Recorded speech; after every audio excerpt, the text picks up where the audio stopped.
Hello, everybody. Welcome to my weekly meltdowns coverage of Survivor 47, but yet we didn't cover it, so that's why we're here to talk about it. Question mark? I don't know. It's been a hot minute, but damn, I don't know.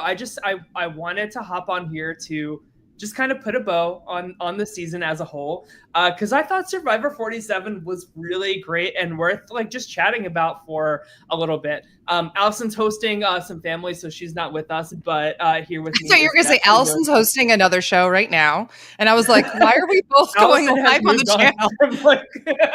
She's her own channel. Yeah. But this is her way of telling us. Exactly. She's like, screw reality TV, just true crime from here on out. Which I would support if she wanted to do that, because she, oh my God, Beth, she was in her element about the JonBenet Ramsey case. If you didn't watch that show yet, like you should just listen like while you're walking around in the city, because she was just like, I literally just sat here and let her just like do her thing, present her case like she was like the prosecutor or whatever. Like she was so good at talking about it, and I'm convinced that Brooke did it now. But anyway, how are you doing? I'm doing well. I also loved this season. As you all know, I'm more of a modern Survivor apologist, but I got to tell you, I feel like, for the exception of 41, flip 41 and 42 around for this, all the odd seasons have been fucking amazing. 43 wasn't as amazing at the end. And I do think 44 was actually better. Okay, so fuck that. So really 42, 44, and then 45 and 47, I think, are like the really good ones. Totally. This season had me in so many different places. Even though the winner was predictable, it still feels good. Like it doesn't like... Yeah. And it didn't seem obvious at Final Tribal Council either. And I think that those are things that even when we think we know the winner going into it for a couple of weeks, having things like that fire making challenge and a really good battle between two really good talkers who both played very good games just made for a very dynamic ending to such a good season. And along the way, we had really good characters, some of which I would argue we haven't seen the likes of that kind of TV villain in the terms of Rome, like in a while on this show. Like a true, honest to God, people like he was like a combination of like if Philip Shepard and like Brandon Hance were like together, like you know what I mean? Like it felt like old school villainy in a good way. Yes, without any kind of like overt like internalized hatred of like identities and such. Like I really don't think that was an issue this season. And I come from a place of privilege, so obviously I say that I'm not going to say that as a blanket statement for everybody to feel that way, but I just genuinely felt like this was a very dynamic cast. There were some incredibly strong players. There were a lot of people who had really good strategy, and I do think production just overall balanced the story in allowing people to play with not as many weird twists and all that kind of stuff. Now, that doesn't mean they didn't have any, and I know that we're going to talk about one in particular, which ends up being kind of really the only thing that you brought up about Rachel not being like the most top echelon winner of all time, which is this really broken advantage that Saul is able to give to her, right in the merge area. I definitely think like that is a legitimate case. That is a production thing. But from there on out, she pretty dominated the game from there. Yeah, I agree with that. And yes, like I was all over the place with that. No, you're good. Because that's a great point to bring up. So like, every night, like we're like playing Overwatch together and like chatting a little bit about Survivor, but like I always like stop the breaks because I'm like, let's save it for a show to like really break it down. To be fair, no, what you're really doing is let's save the talk so Beth can lock in and heal me because she is so like on her own world and not playing Overwatch well right now because she's talking about Survivor. I can't do two things at once. my Overwatch life is better with you in it, so it makes me very happy to have another friend playing with me. That's so nice. I'm sure you did not think that in February when I was first starting. You're like, God, this. Hey, no, that's okay. We just stay away from ranked, and we're good. No, I think the whole the Saul advantage, like saving Rachel from that tribal where she was absolutely going home 1000%. And like, yeah, it was like an instance of being swap screwed.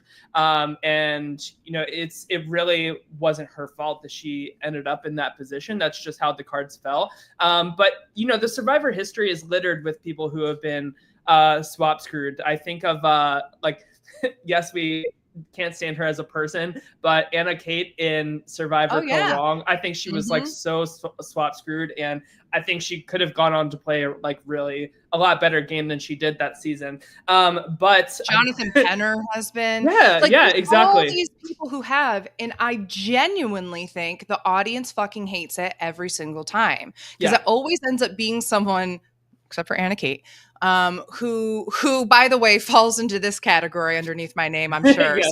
So she does not get to have a happy holidays from me. Anyway, what I mean is that I do generally think that they're typically people who have a pretty good edit up to a point anyway. And they're like, normally that is something that production has done that is inherently screwed over somebody's game without any kind of gimme, without any kind of that is just pure luck. It literally was luck. And for a game that for a long time tried to say it's not luck, it's all strategy, there's always a way out, bullshit. And so I do, on the one hand, want to give them a little bit of props for going, thank you for providing something that somebody else had to decide whether or not A, they were even going to use. And if they did, they had to figure out who was the best person for it. So it actually saves the person who gets absolutely fucked over by this twist. So in that sense, I'm also kind of like, it's kind of a draw because production giveth and production taketh away, except for it was taketh away and then giveth. You know what I mean? So I kind of, my rebuttal response to people, which I said to Tyler the other day when we were chatting, of, you know, where we would rank Rachel. I said, I think that she's absolutely a top 5 winner. Out of all the winners. I think D is a top 10 winner. And the difference between D and Rachel's game for me is that D was always in control, like from beginning to end, and it was great, and she never stumbled. And because she never stumbled or faced adversity, on the one hand, it's because she didn't have to, because she had that level of control of everything: strategy, physicality, social ability, all this other stuff, right? But I like seeing people who were able to overcome those bottom moments, exactly like Genevieve was saying last night in the reunion portion of it, about you think you go into this game, you have to prepare for being at the absolute bottom because nobody here played from the top the entire time. And I feel like Dee should get her flowers and should be in the top 10 because she didn't have to be in the bottom ever. But that said, there is something to be said about overcoming being the absolute bottom. For Rachel, it's that tribal council where she gets swap screwed, essentially. It's the way I like to call it. And because of her relationships with the other side, and Soul, who's not even on her fucking team originally, like her tribe, knows that is somebody I need to connect with. I need to integrate with myself with these people. We're all worried about her. I'm going to give her this advantage and she can just save herself and leave. That is also a testament to her game and the people that she made relationships with on her other tribe. Because if it had been someone that she didn't get along with them on that tribe and she'd been, you know, tribe screwed or whatever, swap screwed, whatever I'm calling it, they just wouldn't have cared. They would have been like, oh, that sucks, we're down a number, but they wouldn't have cared it was Rachel. They talked about Rachel not just as a number. They talked about her as a necessary portion for everybody's strategy moving forward from that game. And so I think that that's a big testament to her getting the advantage, which she would have regardless from anybody on that tribe. But I don't know. That's just something to me that I think, like, the one negative I had about her game, anybody should, does have some merit to it still. Oh, for sure. I you know, in Big Brother, like my Big Brother winner rankings, I have like a whole section at the bottom of winners who relied on production interference to win. I would not, if I were to put Rachel in that category, I'm not putting her towards the bottom, like spoiler alert. But if I were, like, she would be at the very top of that list, right? Like, we think to like Erica using the hourglass, Chris. Yeah. I think that those two are like a lot more egregious examples of being saved by a twist rather than like, I agree with you that like, it wasn't just coincidence that Saul felt empowered to use this on Rachel. I totally agree with that. I totally see that. I just think it's more difficult to play from the top, from that power position, because you are the one controlling or dictating rather like that order of the boot, rather than like Rachel was like, she was like navigating, like steering like who was going home. But I would not say she was like definitively like deciding. Like she was like making herself available to that majority plan to like bring her in. It's a very like good approach, very like stealthy kind of game. But like even within that stealthy game, you know, Operation Italy happened. Like Andy and Genevieve, like they identified Rachel for a few rounds that like she is a big target and she has to go.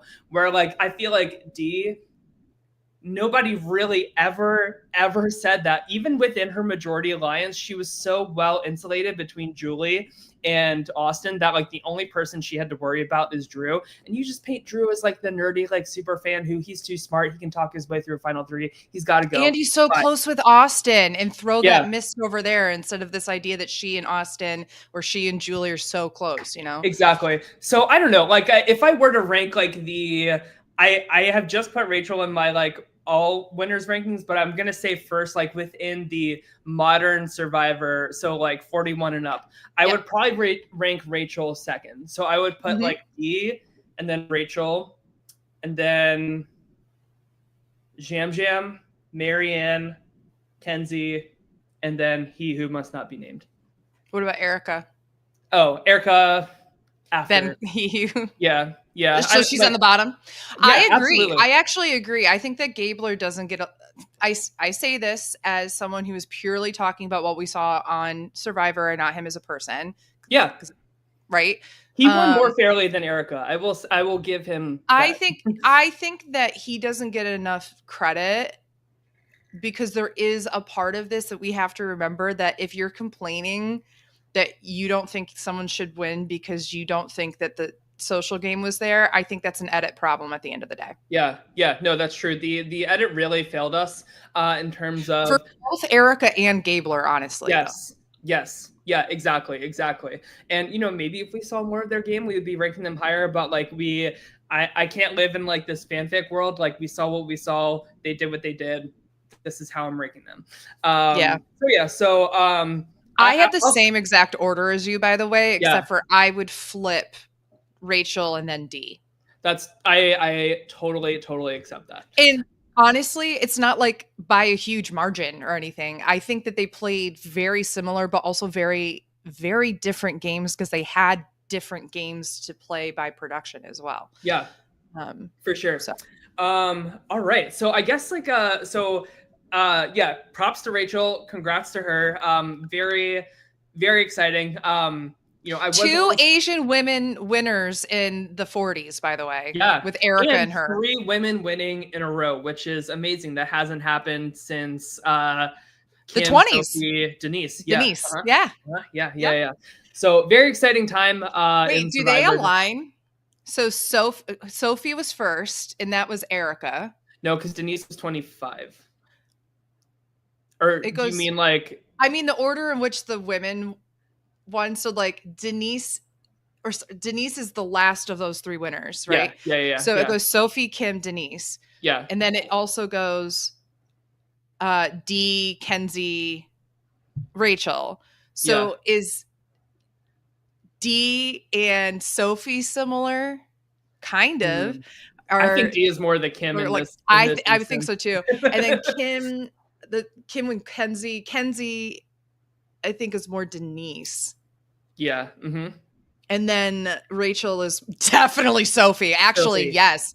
Yeah. That's actually kind of cool. I know it's not the same order, but I think it's kind of funny. Okay, so let's compare that because I know like you love like Sophie as a winner. Is Sophie also in your top 5, and therefore like is Rachel a better winner than Sophie? Rachel's a better winner than Sophie, hands down.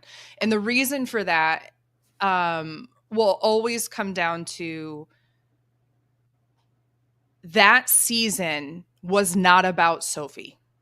Yeah, this season was Rachel. very much about Rachel and Andy. Yeah, like that's what true. It was about. You know what I mean?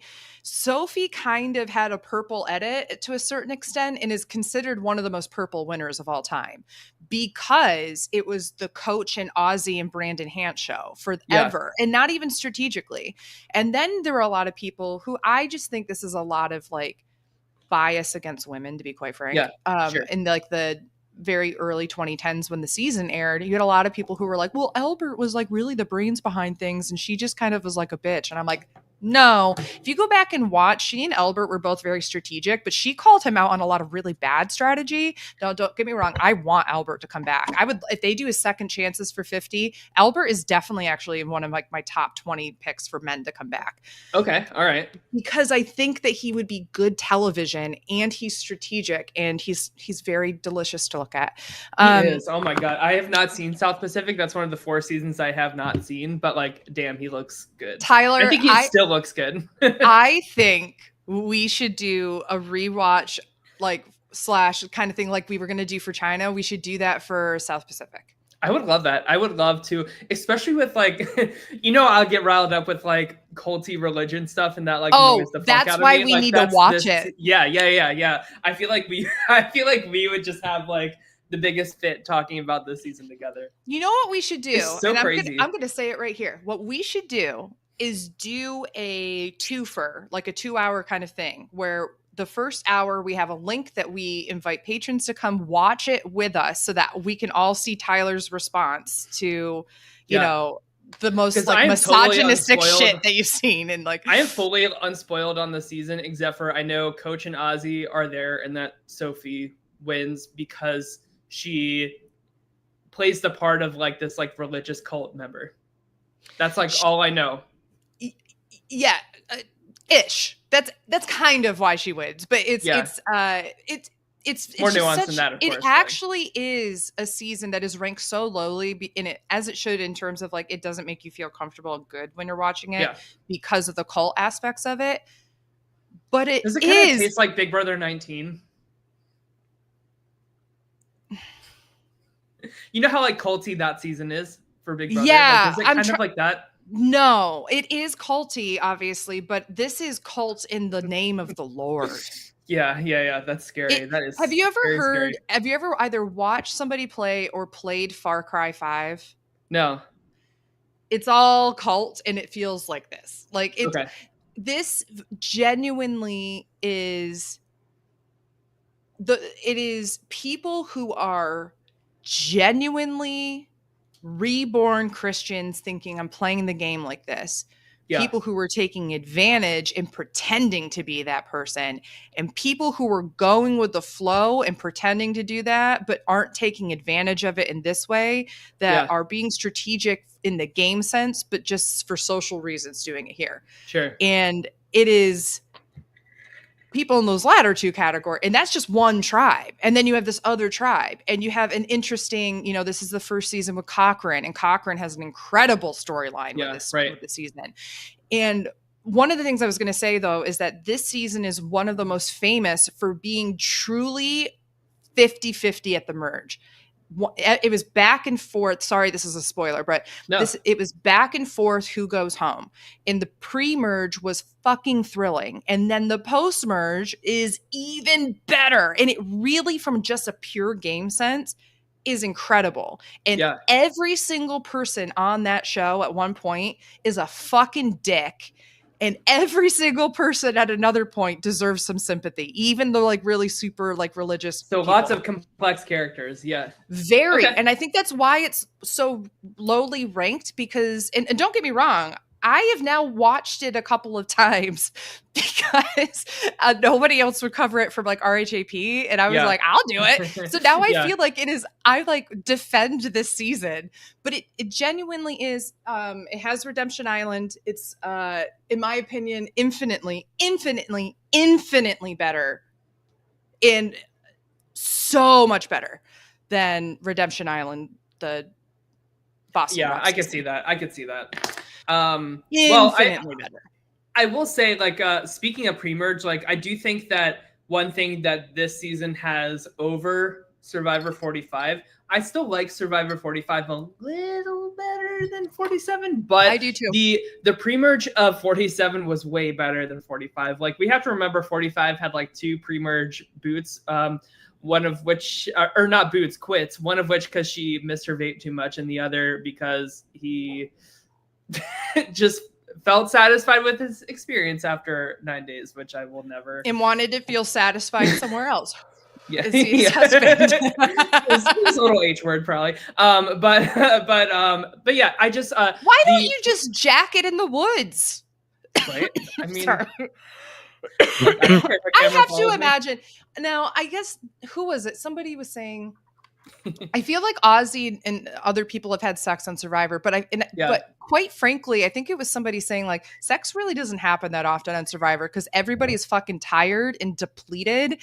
And so that's like, even though probably like kills your sex drive. Totally. And everybody, you can smell everybody, even though it's deafened, it's not like, you're not clean, they're not clean. Like, it just doesn't feel like a sexy environment.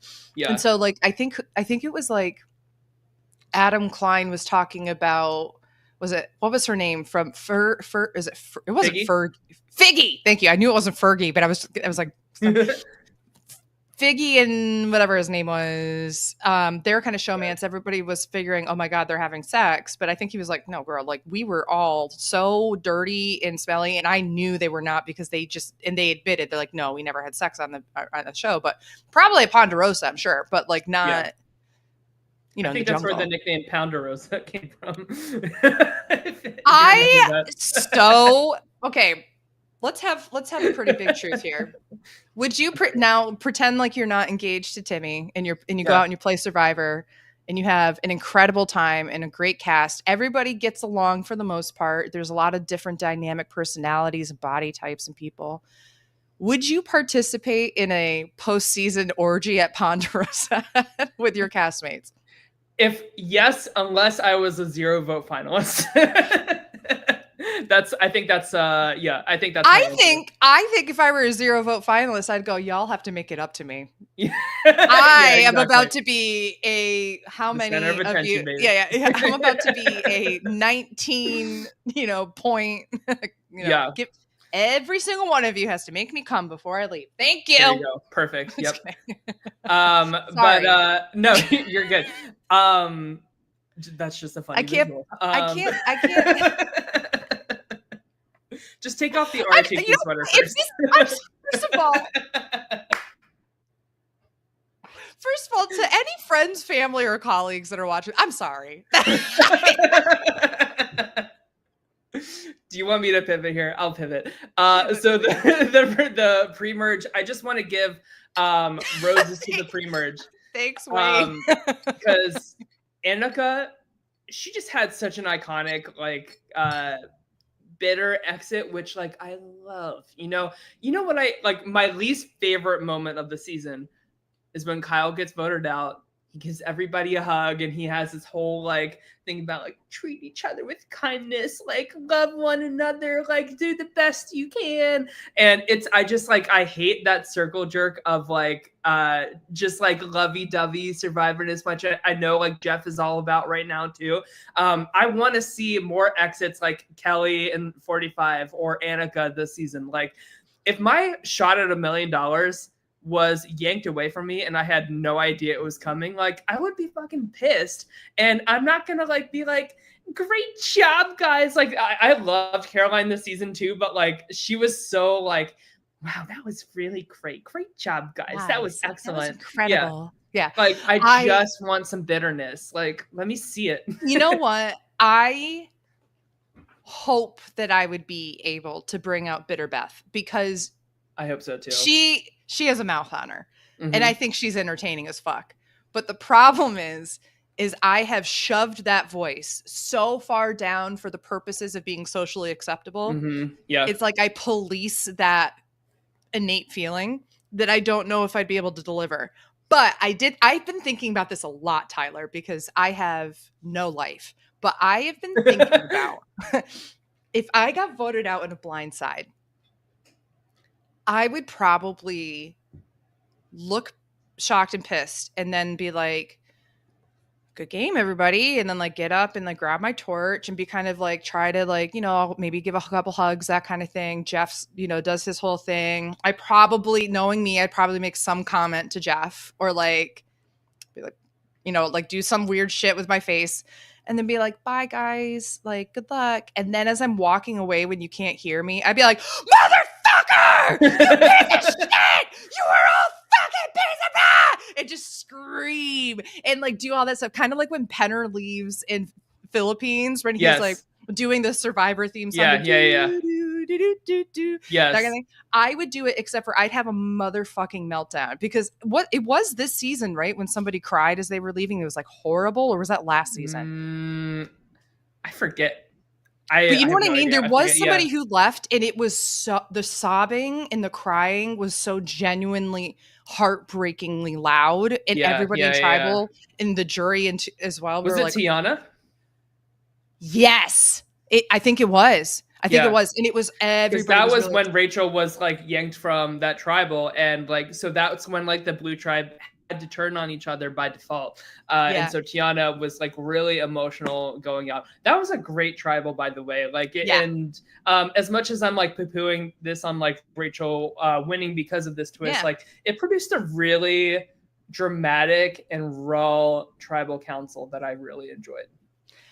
This season, I think of all of the modern Survivor seasons, including 45, which I do agree is a slightly better season, this season, I don't think there was a Tribal that missed. I felt like every Tribal council, I got a treat out of it because it really wasn't a bunch of people being like, it's like when you're doing blah, blah, blah, and this is like da, da, da. Yeah. And like, it wasn't a lot of that stuff. Like, it was a lot of genuine feelings about how people were feeling and how it's making them approach the game.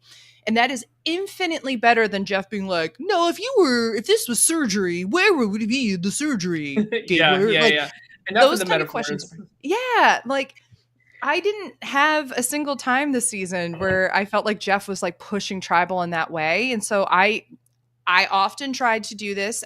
We can all absolutely and should criticize Jeff and production and that kind of thing. But I do think that he is a very good host. And I do know that he listens to what people are saying online and what they say at these live events that he goes to. And he probably listens to podcasts, everyone. If you're listening to this, Jeff, I'm sorry I talked about orgies at Ponderosa. By the way, if that's happening, Jeff, just business decision here. You should absolutely partner with OnlyFans and do like a Survivor Ponderosa. And if people want to sign up, they can call it Ponderosa. Like, just lean into it. Yes, lean into it. And you can absolutely be this thing that, like, castaways do not need to join this. But if they want to make a little coin. They don't have to have sex on OnlyFans, by the way. You can tease people on OnlyFans. It could be almost like a burlesque over social media in a way. Yeah. So like, I'm just saying, Jeff, I just think that you could maybe use that money to get better prizes. Or better locations. That is one thing, like, damn, like 7 seasons now or 8 seasons now. Like, I'm so ready for a location change. I know it's never going to happen, but like, goddamn, I don't know if it's never going to happen, but I think I don't think it is going to happen, but I don't say never because you never know, but I agree. It is so hard for the average person to remember most seasons of Survivor. It is impossible for people to remember unless you're people like us and other people who are like seeking all this content out after the show. to even know the difference, like who won which season. I always want to say that Caroline and Jam Jam and everybody were season 43. And then I go, oh, no. And I have like a highlight of a few people from each season. And that's how I remember who's in that season and what happened. So actually, that's actually a good question. Do you do the same thing? I feel like how do you keep the seasons apart? Yeah, I feel like the pre-merge boots of the modern Survivor era are so like blurry in my head compared to pre-40 with like different locations. I don't know why that is, but like, gosh, like especially like the first like 3 or 4, like I had to like Google like who is TK from this season, like what is he like when I was like doing my notes for this show. Like I don't know, it's I think of like I kind of like assigned them this is a little touch of the tism probably, but like I assigned the number with like the vibe of the season, and that like is that vibe a person, or is it just kind of like a feeling, like a vibe, just a vibe? I think it's like how I was feeling at the time watching the season. Helpful. Like when I think of 46, I think of how terrible Jess was treated. I think of Q being crazy. I think of Kenzie being an winner, and I think of Charlie versus Maria. 46, I'm going to put it out there. I enjoyed watching it. I'm always entertained by Survivor. Yeah. I enjoyed watching 46. I don't need to watch it again. I didn't really care about that cast, to be quite frank. And it's too bad for them because they are sandwiched between two of the best casts, I think, I agree. Definitely of the 40s, but could be arguably two of the best casts of ever, you know? Yeah. I just genuinely feel like 46 is always hard for me to remember. Yeah. I always like want to skip over it, go to 45. And I can't even remember half the time that Kenzie won. And first, I predicted that she was going to win. 2, she's a fucking Leo like I am. And 3, like all those things. And I still forget. And so I don't go by winner. I go by like, who did I resonate with in that cast? And then I always remember from that. Yeah. And so sometimes it's the winners. 46, the only thing I can remember from 46 is I always remember Venus. Was in 46. And then I have to go, okay, Venus. Oh, Q and Kenzie. Those are like the 3 I randomly think Tiffany. Of with that one. Yeah. I completely forgot about Tiffany. And Tiffany was like a fucking star. I would love to see her again. And I completely forgot. I probably 45, also like think about like the big power structure of the season too. So like when I think of 45, like of course the first thing I think of is the Reba 4. When I think of but I also think of Jake. It's 45. It's the Reba 4 and Jake. That's what I think. Yeah. Jake was so good. Such a great character. When I think of like, what was Marianne season 42? I think of like her, Jonathan, Lindsay, and Omer, like that alliance. Like that's what exactly I think who of. I think too. Yeah. So I don't know, but of course, like we had an RHAP patron this season. Also, I wish Asia did a little bit better. Like that was a big like bummer that we didn't get to see more of her in this season. I will say though, we got to see it last night. I like to think that was Asia's spirit pushing Teeny's fire away from her fire, from their rope. I'm sorry. Honestly though, that if they had not voted for Asia there, I genuinely think Teeny would have played an incredibly much better game than what they did. For sure. Yeah, because Asia would have known how to like handle Teeny.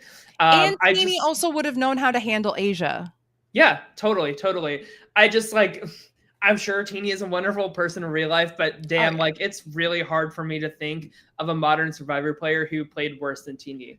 I will tell you, like the start of every episode from like the merge on started with like a sweeping shot of like the moon, and then cutting to like everybody sitting at the camp together in like the night vision, and then like a shaky zoom in to Teeny being like, and then like they cut to Teeny in confessional being like, I cannot believe that this person backstabbed me. I thought we were so good, and now I'm gonna go on a big revenge tour to get them out. And literally in tribal, like Teeny was saying, like over and over again, like I had the wool or I had the rug pulled out from under me. Like I had I was blindsided. Like I have no idea what I'm doing out here. I just like I'm glad that like you're being like a vulnerable person, like finding yourself and like blah blah blah. But like from a game perspective, Teeny was just so bad this season. I couldn't do it. I'm with you. I love Teeny, and Teeny is an RHAP patron and has been like a part of like the community for like a long, long time. And what I think we saw in action was kind of touched on a lot in both the confessional from a few weeks prior, where they were talking about their gender journey. That was so visceral. That was when you and Chase and everybody were over at my apartment and we watched. I just like that, to me, is one of the best segments from this entire season, hands down. For sure. And I was, just the power of them saying that on national television while, Trump is getting reelected and these trans bans, and just the fact that a lot of people were literally moved to vote for Trump because of the trans bans and like all these things. Like, I just think it was really powerful for them to be able to share this message, and how it's not like, I think that people forget that people struggle with their identity a lot of the times because they're trying to make sense of it, because they're trying to wrestle with who they are versus who they want to be, quote unquote, based off of, how they've been socialized in the world around them, the world, the way they see it. They might have some self-hatred. They might love it, but know that they can't be themselves, and that so they feel incredibly closeted. There's all these things that they're dealing with from the social pressure of it, in addition to just figuring out, is that true about how I feel and operate? And then you add in all of these other stressful things, and it doesn't have to take a game of Survivor. It could be, maybe something's happening in your life. Maybe you lose somebody close to you, somebody passes, your parents get divorced, there's a traumatic incident in your town, there's a bad storm, I don't know, right? And everybody has those traumas that just of things that just happen because life is chaos, right? And thinking about those people, we all have our own shit. But I know one thing that I haven't had to worry about is whether or not I should identify as she, her, right? Yeah. And imagine so like foundational. Yeah. And then imagine going on a show where you have to know yourself inside and out and how you come across. And they have one of the most bubbly, amazing personalities. We saw it from the get-go. I think that everybody could throw their weight behind wanting to cheer for Teeny as a person and, wanted them to do well in the game. And like every week, I think people really wanted them to like be not the underdog anymore and like for something to work, and we're frustrated when it wasn't, and we're frustrated when they couldn't make the connections that they needed to. And I think a lot of that will come down again to having an incredibly young person with a deeply personal transformational time at a time where most people that age, if they're struggling with that, they normally don't come to terms with it for like, I don't know, their mid-20s, right? Yeah. Maybe their late 20s, depending on their journey from this generation, from what we're seeing at least. So what I'm seeing is somebody who is going through like the first week of college orientation, but for 26 days. Yeah. Of that kind of icebreaker mask. I'm trying to be nice. I'm trying to give you pieces of myself, but not my whole self. I'm guarded, those kind of things. I'm not exactly comfortable. Yeah. How do you play a game genuinely? How do you make genuine connections when you feel like you don't have that with yourself? And I think that was just beautiful. Sorry, I went on a huge rant. No. And like, I'm glad that you brought up that like we were together when we watched that episode, because I said to you, I was like, and I've been watching a lot of like old seasons of The Real World lately. And so like, this is like really in my mind lately in terms of like what we are missing now in reality TV that we, did not have before. And you're right. Like that was such a beautiful segment. It was all character, which I really loved. And I feel like it's so missing in modern Survivor. And I said to you, I was like, it's crazy that we have even more airtime. I think this season was the longest airtime of a Survivor season out of all 47 seasons, with the 90-minute episodes, with like a 2-part finale question mark. But like we have the time to like really dig into these characters, and like damn, like oftentimes like we are not, because like we're spending that extra time on like even more advantages and like tomfoolery and like running in the jungle segments and stuff. And like it was just so nice to like pause the game and like learn more about who these people are, and just like and why they might be struggling with the social part, the strategic part, the physical part. You know, we get the surface level of that, right? Yes. Like in those first couple of episodes when we're first trying to get to know you, like they'll have like a segment that'll be like, you know, like, when I was growing up, I really struggled to have a relationship with boys or whatever. And we get the surface level, but it's when they have these moments where they are genuinely having a shedding the skin moment, or a moment of the deepest reflection that normally we process either through therapy or in our private lives or whatever. And they're doing it in the middle of a game with $1 million on the line in front of cameras that a national audience, international audience is going to see. So I don't know. I love it. I love like, me too. I love when the game stops and it's like just character, because like we have the time for it. So I don't know, just like cast more people that are willing to be open about stuff like that. Just be a better game player is what I want to, though. Like, I don't know. And like, I'm hard on like I'm harder on queer people because I just want excellence. A queer, like, you know what I mean? Winner. Yeah, of course. I think that's what's so, it's of course you want to root for people with whom you feel a shared identified kinship with, right? And you want them to do well and you want them to crush it. And it's frustrating when like, we know somebody who knew Andy in the first couple of episodes were like sitting there and being like, no, what the hell, man? I want to root for you. What is this? And then all of a sudden it's just been like, Andy, every single week, right? And it's that is somebody when you know somebody on the show. When you don't know those people, but you feel like you do because you have a shared experience in some capacity, like, you want to root for them. But I totally agree with you. And I would argue that this season had some of the most interesting and surprising ways that production did go about hiding idols and such, like the different levels of idols if you wanted to continue to do kind of scavenger hunt stuff. Sue with the paint is still one of the campiest, funniest effing things that I've ever seen on the show. Like this season, I'm also going to put out there, I think the reason why it was so entertaining was because they were so campy with the editing of this season. The amount of it will forever live rent-free in my head. The episode that Kishan goes home and Genevieve comes alive, and all of a sudden she went from having literally no camera time to being the incredibly best person ever in the game. She has that montage where her confessional voice is talking about how, but then I started thinking about Kishan. And it has all these, like, little flashes faded like around her as she's kind of laying there thinking about it. And then it just ends with Kishan having the most baby smile. Like kind of creepy. It is so funny to me that I genuinely made Scally make a clip of it and put it on Twitter at the time when I was on Twitter, but I'm not anymore.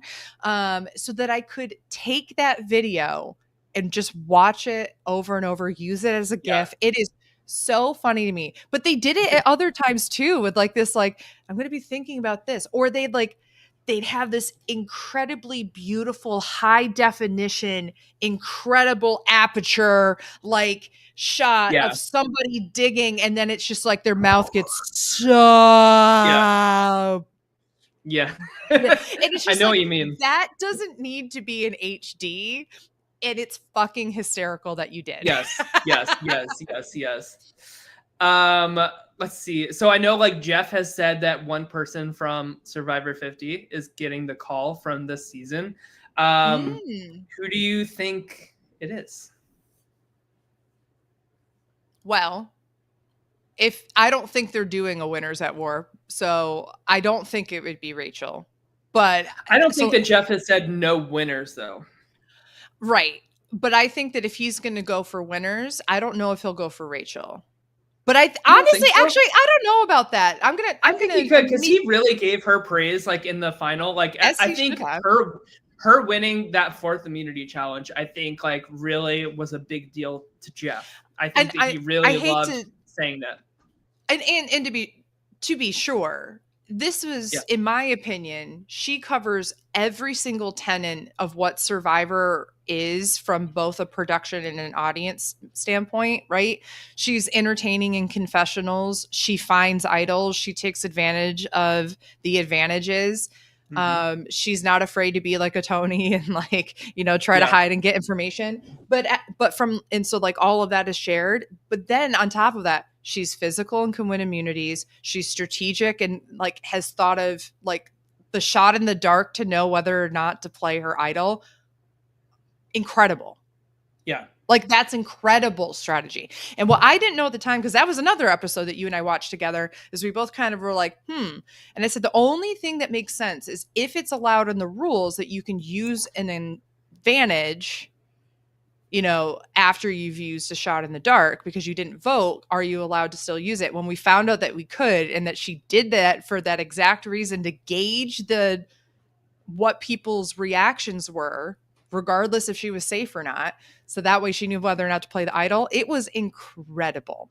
Yeah. But anyway, so I think that she does just have like very unique aspects that everybody would like from a strategic, social, physical, taking advantage of advantages, entertaining in a confessional, but without, this incredibly loud personality. No, I think I could see her. I think if they're going to choose somebody from this season, I could see him. I could see Andy. For sure. I think it's Andy number 1 with a bullet. But I do agree that Rachel, I think, and some people are saying like maybe Genevieve too. I think Rachel is just Genevieve, but better in any way. I'm sorry to say Genevieve, because like if we did a draft this year, like I'm sure Genevieve would have been my number 1 pick. Like she just had that like Kim Spradlin like star power about her, and like if she did come back, I think Genevieve could be a really amazing winner of like a returnee season. But I think like if there's only one person getting the call from 47, I think it has to be either Andy or Rachel. Yeah, I think it's gonna. I think Jeff really liked both of them. So. I also think that they would want on a season 50 to choose somebody that's like an Andy, a David Wright, that kind of person. A second chances, somebody who flopped so hard in the first couple of episodes who should have gone home and then made it all the way. Like Brandon would have been that person in 45 had he not gone home, right? Yeah. Like it's that, like I just know that for a fact. Yeah. I think that because David Wright has already come back, and I don't think they would go to him again. I think they'd go to Andy, who is recognizable, new. People enjoyed both rooting for and against him. I think he's a dynamic player.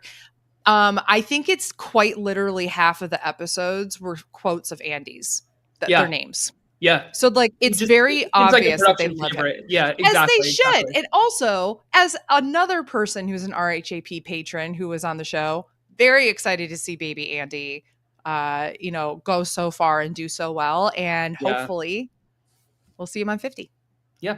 One other thing, I really enjoyed Saul and Caroline as characters. Like Saul was like a very unique type of player that I don't think we see very often. And I just like, there's this one guy that's like a pro power lifter at my gym who like is so nice and gives me like feedback and like advice on like lifting technique and stuff. And he just has that kind of like older mentor, quiet, confident masculinity that Saul has that I just find really attractive and admirable. And I feel like so many men that they cast on these shows are like, but like I did not feel that way about Saul. I think Saul was like a really great person, a really great character. I really liked him. And Caroline was just like a bundle of joy too. Like she was just really fun. And I know our friend Chase like really loved Caroline too. Oh, and she what I love the most about Caroline is not only is she nice, I got we got when I was this would have been the day before Thanksgiving was the episode where we got her confessional about having ADHD and how it really is affecting her in that game because she's having a really hard time doing this. And I wish I could get myself to do stuff when I'm at home and I can't. And I just sit there and blah, blah, blah, blah. And this is like an opportunity for me to come out here and say, I did it. I got off the couch. I did these things. I had to do these things. I had to do this for myself. It's really hard for me to make decisions. It's really hard for me to overthink, blah, blah, blah, blah, blah. And I just sat there and I was like, it's like I'm giving a confessional right now. Yeah. Like it's just something that has been such a theme of my life this year with my diagnosis that I could absolutely just be like, oh my God. Yeah. So I definitely think that Caroline is just an incredible person. I got to meet her at the RHAP event in October, and she was just so fun and nice and relaxed to talk to. Her boyfriend and her boyfriend's friends like all loved like RuPaul's Drag Race, and they're like these straight bros that were just like, yeah, no, it's a great show. Like we love that. They're so creative and like they're great performers. And I'm just sitting there and I'm like, that makes me so happy that when you see like stereotypical kind of like white bros that are not like finance bros, they're just kind of like people that you just assume are just kind of like a little bit more like, no, bro, like, yeah, let's watch the game together. Like, whatever. Yeah. Like, also like praising like something that is more mainstream, but queer culture. I was just like, this is fucking cool. So anyway, like her whole vibe was amazing. I was shocked she didn't vote for Sue. And at the same time was not shocked because I think that she's somebody that I can tell could reconcile the idea of, I love Sue. We had a great relationship, but she did not play a winning game because she's very methodical like that. Yeah, totally. All right. To wrap things up, I just want to share my note where I have my Survivor winner rankings. Let me just bring this up. Oh, it's making me like quit this and reopen it, so I'm not going to do it. I'm just going to say it. Stupid. Cancel. Okay. All right. So I am putting Rachel in 18th place out of the 43 seasons I have seen. I have not seen Brian, Chris from season 9, Sophie, or Cochran's winning games. Those are the 4 seasons I have not seen. Interesting. You haven't seen Cochran at all. No, I took a break from Survivor after Philippines. No, I think that's interesting, and it makes so much sense because I feel like you would talk about Cochran in not a good way. Probably. And more often than you have because you've never brought it up. And so like I'm now realizing how that I've never noticed you like I don't think you're going to like Cochran at all. I don't think so either. Yeah. I think that you're especially going to hate him in South Pacific, except for one thing. And I think that you're going to be like, good. And then I think that you're going to like him more in Karamoan, the game he wins. But that season's, I mean, that's the one that really sucks. I hate Karamoan. Yeah. That's the best season. It does not look like, it does not look good to me. I will drag my feet watching that season eventually someday. That was such a weird fans versus favorites kind of. I was like, what favorites are we talking about? Yeah. Cochran? So, Brandon? What? I'm just going to go through my top 20 to show where I'm like putting Rachel in. And they're kind of in tiers. So I have like in the first tier of 1, 2, 3 is Kim Spradlin, Tom, and Sarah. Then the next tier is D, Jeremy, Earl, Tyson, JT. Then the next tier is Parvati. Wait, have you seen Micronesia? I didn't think you did.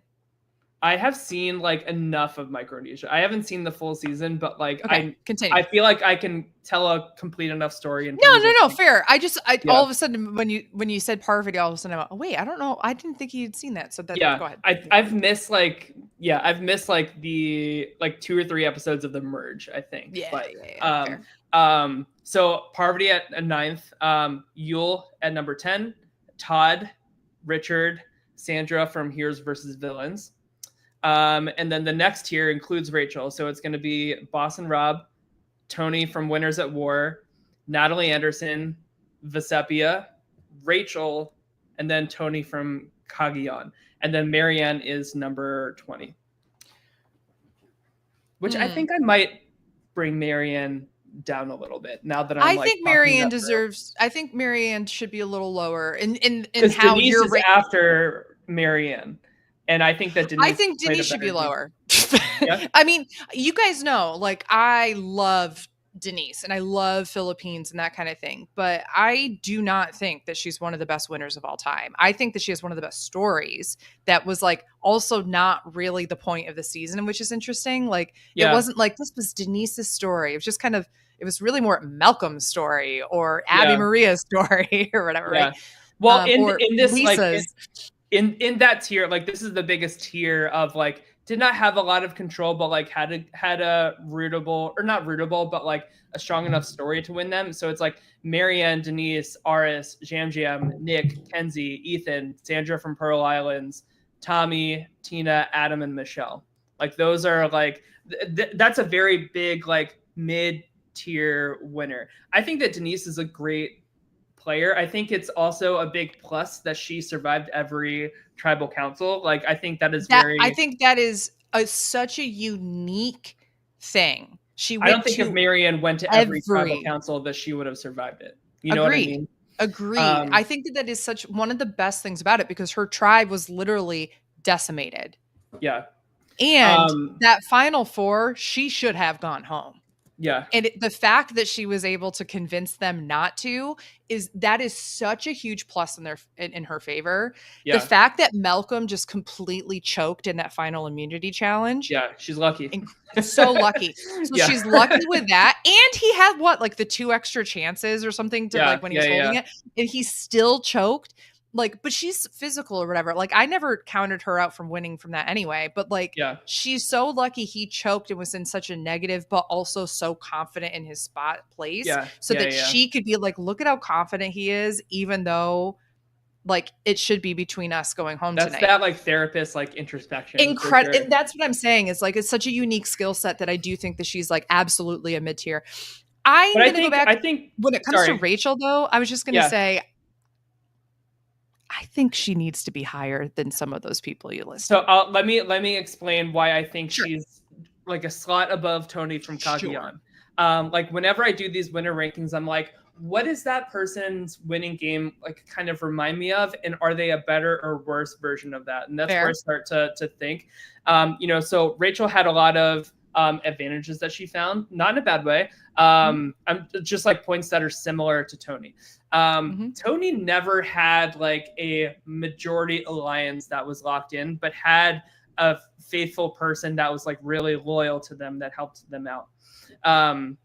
Rachel was very stealthy in terms of like spying on conversations, just like Tony, like you mentioned. And I believe Tony also won like some immunity challenges that season in Cagayan. Correct me if I'm wrong on that, but like he did. But I think that Rachel did all of this with so much less chaos and so much less like, yes, Rachel had a target on her, but like Tony had a bigger target that people were afraid of because of the Tyler Perry idol. Like that shit kept him safe, like beyond like a shadow of a doubt in a very unfair and bullshit way. Rachel did not have that like trump card with her. But she's still, and Sue is also not as good of a survivor player to be a loyal ally to this winner as Trish was to Tony. So I give Rachel. Well, they were also Sue and her were really not that close until the very end of the game. Yeah, sure. Yeah. Whereas Trish and Tony were together from the beginning of the game. Exactly. And that's why I give Rachel like a slight edge is because like she accomplished more on her own rather than like Sue didn't put out any fires for Rachel. You know what I mean? Where like Trish did. Sue didn't do anything. So that's why, but I can't place Rachel higher than like Vesepia or Natalie Anderson or See, I think you can. Okay, talk me through that. I think I think, first of all, I think Natalie needs to be way higher on your list than she is. Okay. That's number one. Number two, I think Sandra from Heroes versus Villains needs to be way lower on your list. I don't think she's a good winner for that game. I hide disregard. I will defend Sandra's. Oh, win I know. on, I know. Blue No, I defend her win. But when you compare it to what other people did in these games, I think they played way better winning games than she did. Now, the difference that's hard to compare is that she was against some of the best to ever play the game. Yeah. Yeah. And these are people who were playing mostly with Natalie played with a dumb fucking cast. Yeah. Rachel did not. Rachel played with a smart fucking cast.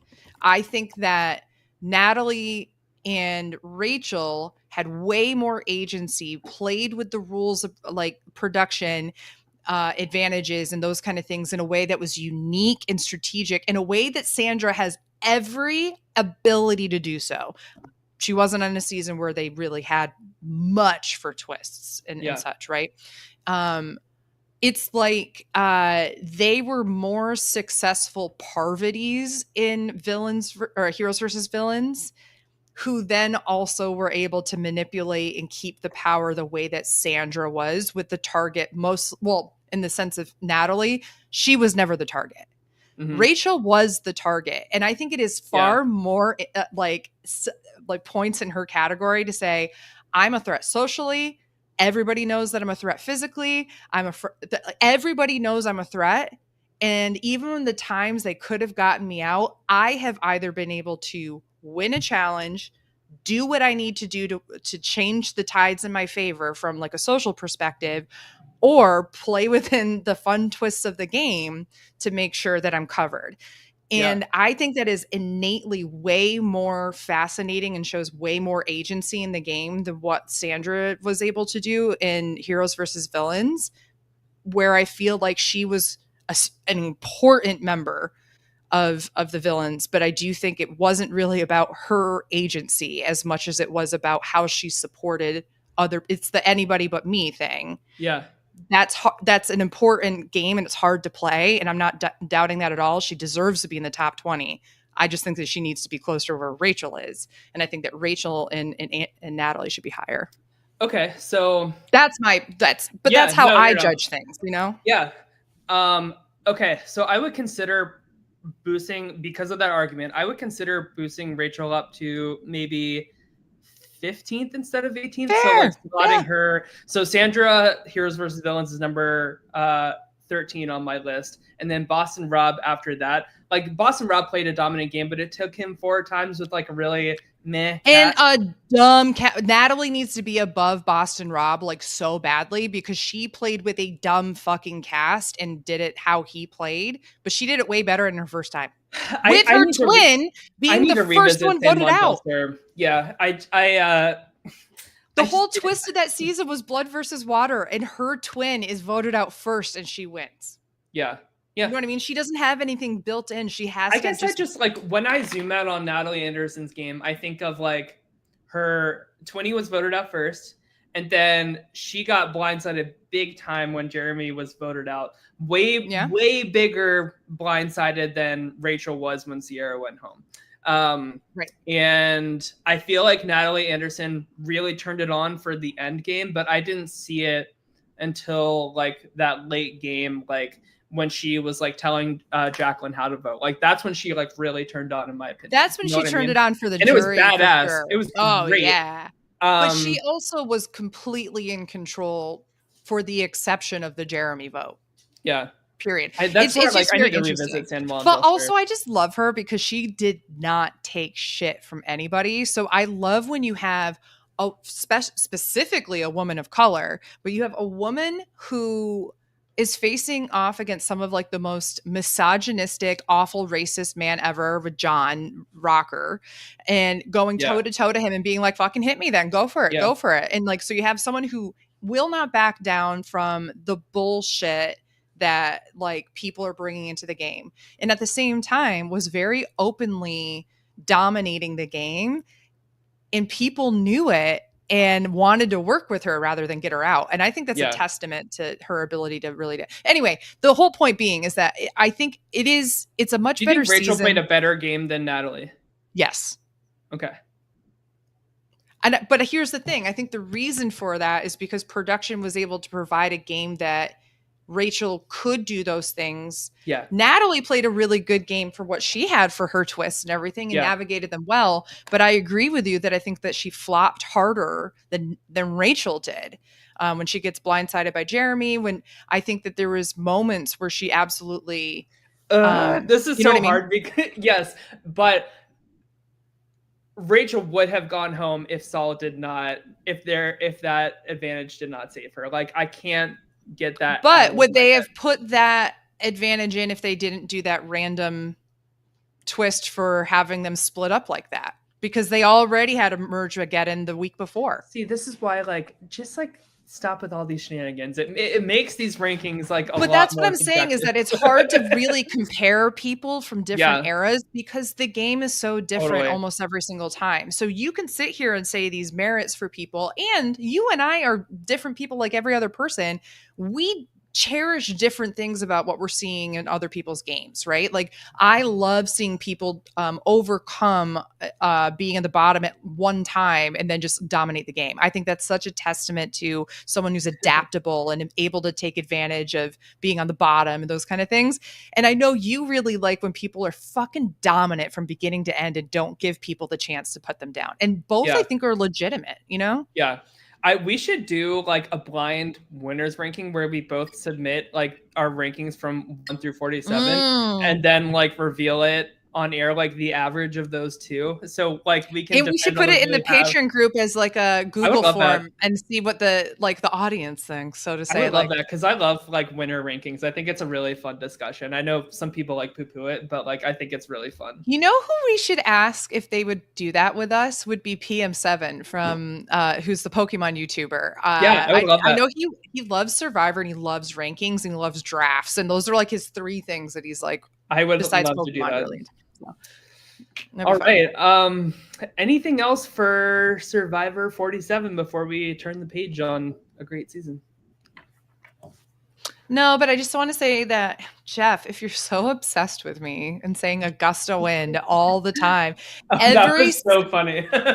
Every single time for literally the past 4 or 5 seasons with fire making, it's always a gust of wind. And sometimes it's when they're doing the balls on the plate or whatever. Yeah. He loves playing that. I was in a crowded bar I went to the Bryson Wen New York City, Brooklyn finale party last night. So shout out to Bryson Wen. Thank you. And I left as soon as the show was over. But when I was there, I thought the entire cast was going to be in LA. Most of the cast was in LA, but Sue was in New York. Oh, okay. And I think somebody else was too. I can't remember. But when I got there, I realized very quickly this was not an RHAP crowd, that this is just others. Some of them are Survivor casuals or more casual because I like to go to something like this, but not podcast listening, that kind of thing. Yes. Yeah. There were a lot of people I was talking to who just got into Survivor over the past couple of years, which was interesting. A lot of Sue fans in the house last night when she lives not that far away from the city. Lots of Teeny and Sam fans. It was so funny to me because I sat there and I went, there's a lot of Sue fans, which very well could be because she lives not that far north of the city. And maybe people all came down and supported her and she showed up. So that makes sense. Teeny, I'm sitting there. I'm like, we're in fucking Williamsburg. Of course, people are going to root for the they, them on the show. You know what I mean? Yeah. And I do not mean that derogatorily. No, it's I'm just and so there was a lot of those two, a lot of Sam, not a lot of Rachel. And when they were showing the credits in the beginning, people are a lot of cheering and such. When Asia's face came on, of course, I was like, yeah, only one. And everyone was like, But that made it so funny because people are like, why are you yelling for the third boot? Because they clearly don't know RHAP or like the reason why. So I was like, oh, I feel like I'm at a watch party for Facebook commenters. Yes. Like, yeah. You're amongst the casuals there for sure. Yeah. That is so funny. Wild. And they had a whole separate bar on the roof for like past cast members and reality TV people and VIPs. And Bryce was incredibly nice, and they had sold out, and so he comped me a general admission ticket. So I was not allowed to go up there. I did go up at one point just to say hi, and then I popped down. But so it was a moment. I was sat there and I was like, oh, okay. That doesn't surprise me though. Yeah, no. I did see that earlier somebody asked about our initial thoughts of 48, and I'm going to tell you straight up, nothing exciting came out of that for me. Yeah, it was a very like meh promo. It was a lot of like bro energy. I would not be surprised if the female winner streak is going to be broken for 48. Yeah. I don't know. Nobody's standing out to me just yet, but we'll see once we get more interviews and stuff like that. Well, I watched hoping to see a friend of mine pop up again, and I was like, who's going to be on now? Yeah. I remember like for the cast, like the trailer, like you sent a voice memo to me and Alice, and you were like, "Is that Asia?" And I was like, "Oh my god!" I immediately tweeted, "What?" And I got like 100 likes. And the thing is like, you know, they were all RHAP people. Yeah. It was amazing because like everybody had that reaction, and that everybody was at the New York City finale when that happened, and so they could all look at each other and go like, oh my god, look at that, blah blah blah. And so I sat there and I was like, I'm gonna beat the system because now I'm gonna go to the party, and I'm watching and I'm like, okay, show me somebody I know or something like that. Nothing. Sad. All right, well, I got to go pack for the holidays and all of that fun stuff. So I think we're going to head on out. But Beth, thanks for coming on to chat some Survivor 47. I missed being on the channel and talk about this stuff. I mean, it's been a necessary break, but it's, I missed it at the same time. Good to be home for sure. Good to be home. All right. Well, happy holidays. Merry Christmas, Hanukkah, Kwanzaa to all that celebrate one or all of the above. I hope everybody has a great holiday season with their families and stuff like that. I haven't talked about this to you and Allison, but like I would love to do one more show, like maybe on like the 30th or something, to like just recap like 2024's reality TV like as a whole. I think that would be just like a fun like end of the year kind of thing. But if we're too busy for that, that's totally fine too. But I don't know. There was a lot of good stuff in 2024 to we could do reality TV wise. We could. I was gonna say, you were like, we should recap 2024, and I didn't. You said like, and I was like, oh god, no, I'm good. I did that in therapy yesterday. Right. But no, I think something like that would be fun. I think we could talk a lot about, what are we looking forward to for the new year and that kind of thing. Totally. Do like a half BS breakdown, half reality. I would TV love review. to do something like that. Yeah, that sounds cool. I like that. All right, friends. Well, we'll see you when we see you. But if this is the last show of 2024, we'll see you guys next year. And have a great rest of your night. Take care and bye-bye.